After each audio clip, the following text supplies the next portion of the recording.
Hey guys, Jay here, and this is my F1 fantasy team for the Chinese Grand Prix. Let's get into it. So, it wasn't a bad weekend for me, it could have been better. For team one, I had Ferrari, Racing Bulls, Leclerc as my times two, Antonelli, Behrman, Lindblad, Ocon. Came away with 238 points and a good 3.3 million budget rise. Downside here is obviously Ferrari cocked up their strategy, not pitting Leclerc or Hamilton during the virtual safety car, costing Leclerc a potential win because it was very close between him and Russell at the start. The reason I kept Antonelli and didn't go for Russell was just to save a bit of cost cap more than anything. And I did worry a little bit about Anthony just because obviously it's only his second season. But proven wrong, happy to be proven wrong. And yeah, Russell would have been the play. But like I say, for me, I just wanted to save a little bit of cost cap just as insurance policy. For team two, I went with a pretty much Ferrari build. I had Ferrari, HAAS, Leclerc as my times two, Hamilton, Behrman, Lindblad, Ocon, 230 points with a 3.1 million budget rise. So not quite as much budget rise, but again, a fair start to the season. Not the best, but could have been worse. And then for team three, I went with a Mercedes-ish build. Ferrari, Racing Bulls, this time with Russell's times two, Antonelli, Behrman, Lindblad, and Bottas. I did keep Bottas for team three just because of how expensive Russell was. But unfortunately, Bottas get taken that DNF. That being said, came away with 233 points, which was 3 points more than team two, but only a 2.1 million budget rise.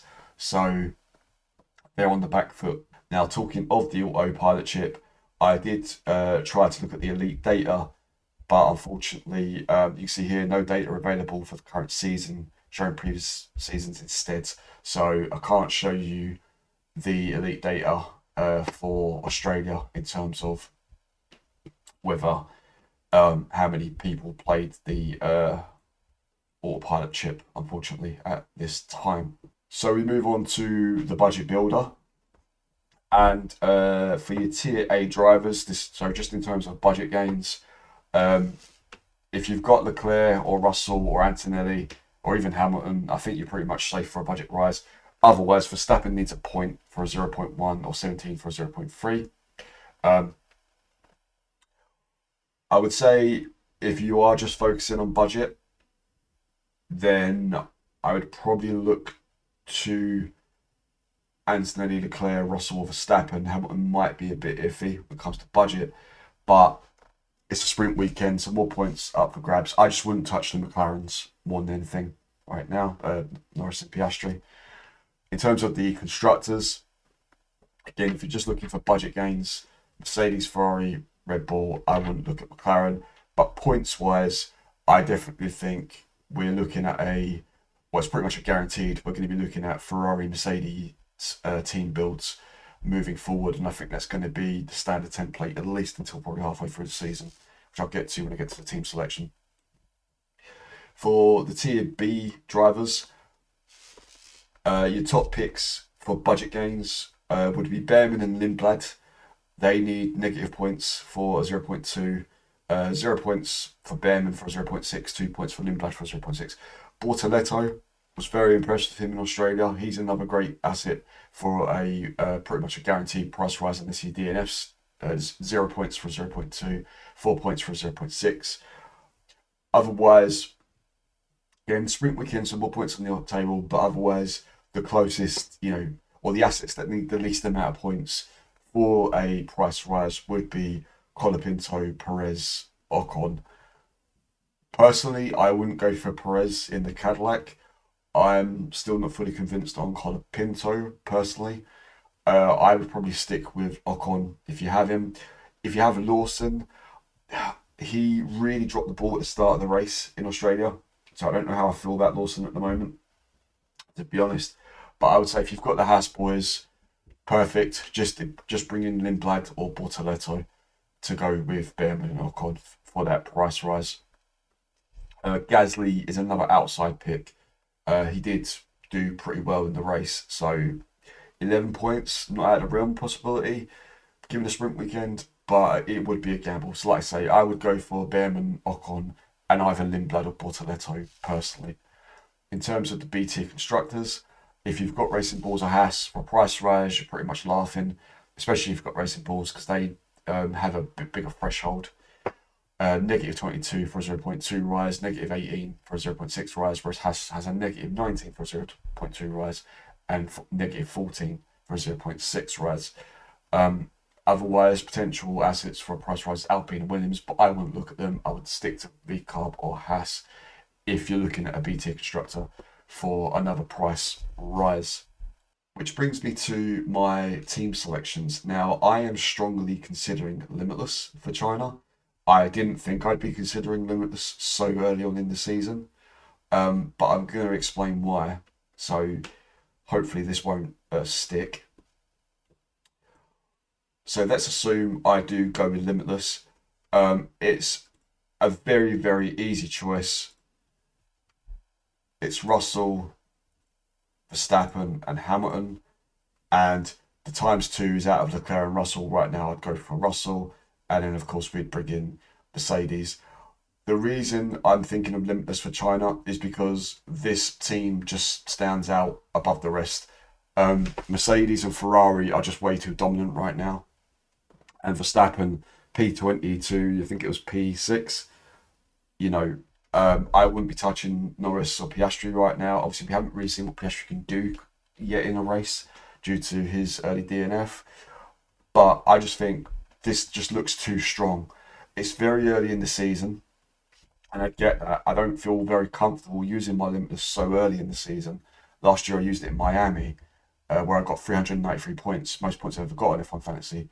But I just think this team is just unbeatable right now on paper. And I'm also, if I just go back and show you the team I've got running in the background, which is obviously the team I had in Australia, this is the team that would be building my budget. And I'm more than happy with this team to build the budget.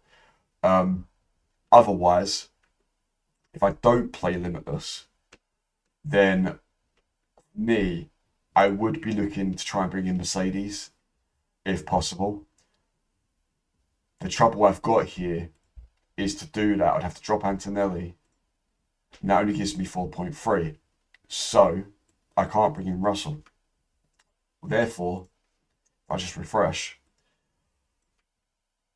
if I was to drop Antonelli and let's say Oliver Behrman, I can then bring in Russell. I drop Racing Balls. I can't even bring Mercedes. So this leaves me with a bit of a dilemma in that sense, because I would have to take negative 10s.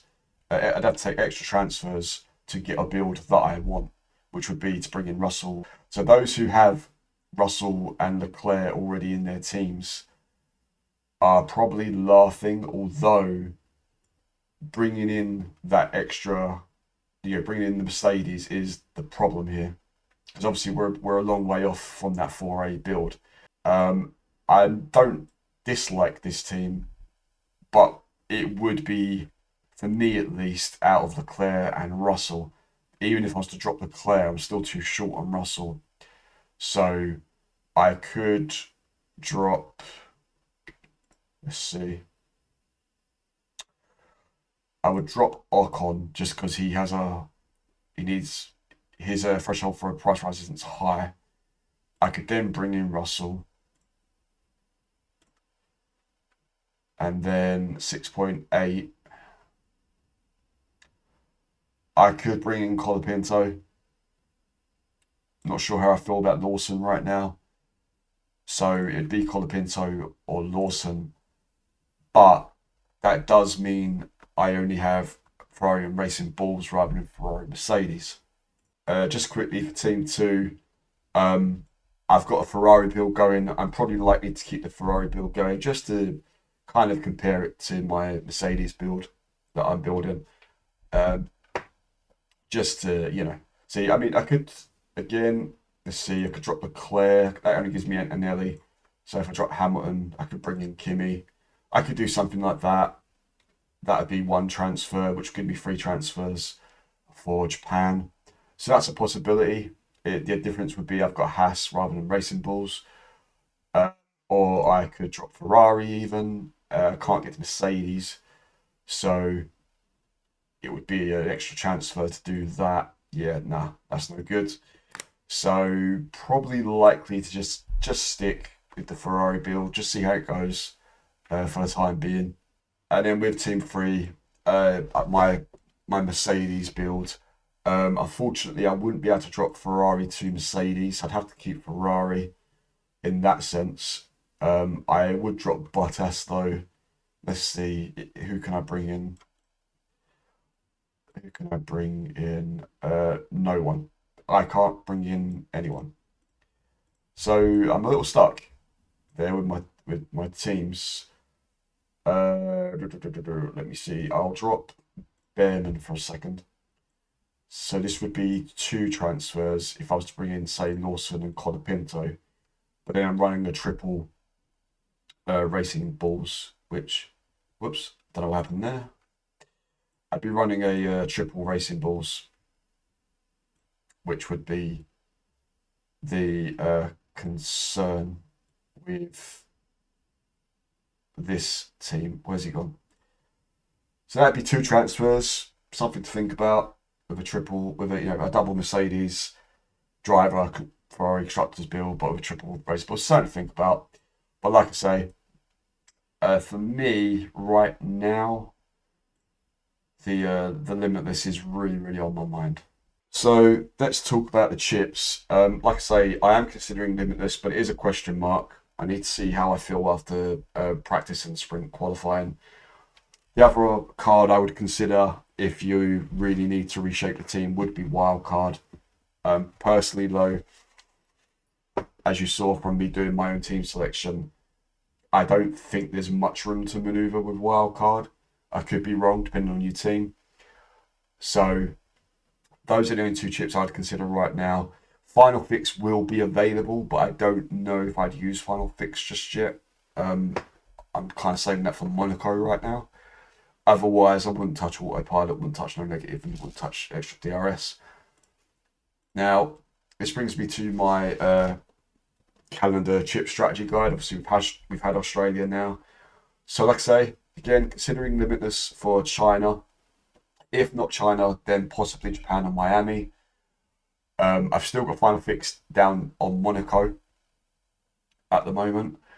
I've moved my wild card to Spain, Barcelona, because I do wonder now if, depending on what happens in Monaco, in terms of budget available and in terms of if there's any carnage in Monaco, I wonder if Spain could be the time to reset the team.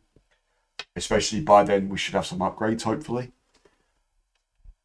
I've moved my no negative to the British Grand Prix sprint weekend. Just something I was thinking about. If I'm going to be using Limitless in China, then I kind of want to cover myself off on a sprint weekend now.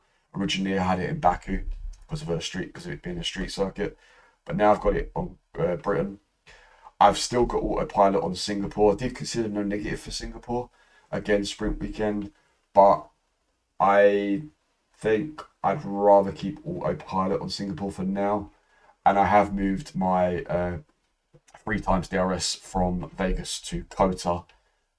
Was considering Brazil, but I think Kota might be a stronger play. And as you can see, I have got some question marks over some of the Grand Prix for obvious reasons that I won't go into.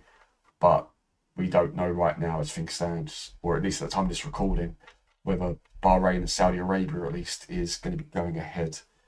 So that's something else to think about in terms of strategy. So if you're here in the UK, again, it's an early one for us. Practice 1 on Friday is at 3:30 in the morning, and then sprint qualifying is at 7:30 in the morning. Remember, you do not have to lock in your team until after sprint qualifying for a sprint weekend. So you do not need to lock in your team until the Saturday, but before the sprint, which is at 3 a.m. Basically, for us here in the UK, unless you're going to be staying up that Friday night, you're going to need to lock in your team Friday afternoon. after sprint qualifying before Saturday morning, if that makes sense. Then qualifying is at 7 a.m. on the Saturday, and then the race at 7 a.m. on Sunday. So for context, because I got caught out on this last week, in terms of the weather, I'm recording this on Sunday the 8th of March. It's 11:42 at the time of this recording. And the weather, as things stands, according to AccuWeather, should be fine. 15 degrees on Friday, 17 degrees on Saturday, 13 degrees on Sunday, 25% chance of rain. So keep an eye on that, because if it does rain, then I won't be using Limitless. But otherwise, should be straightforward. There was a 50-second gap between Mercedes and McLaren. I found this funny tweet by F1 Troll, which made me laugh, just taking a complete mick out of a Ferrari. So yeah, I liked that. I thought I'd share it. An update on the Felipe Massa situation. A High Court judge ordered the FIA, Bernie Eccleston and Formula One management to pay Felipe Massa £250,000 costs in an ongoing legal dispute. We discovered that we have a new penalty this season called the Colapinto and Go penalty. There would be a double team collision in Formula 3 this past weekend in Australia. And F1 may not replace Saudi Arabia and Bahrain races if cancelled. And that is going to do it for this video, guys. I hope you enjoyed it. Good luck for the Chinese Grand Prix. And I'll speak to you real soon to discuss plans for Japan. All the best. Thank you. Bye. It's good to be back on top.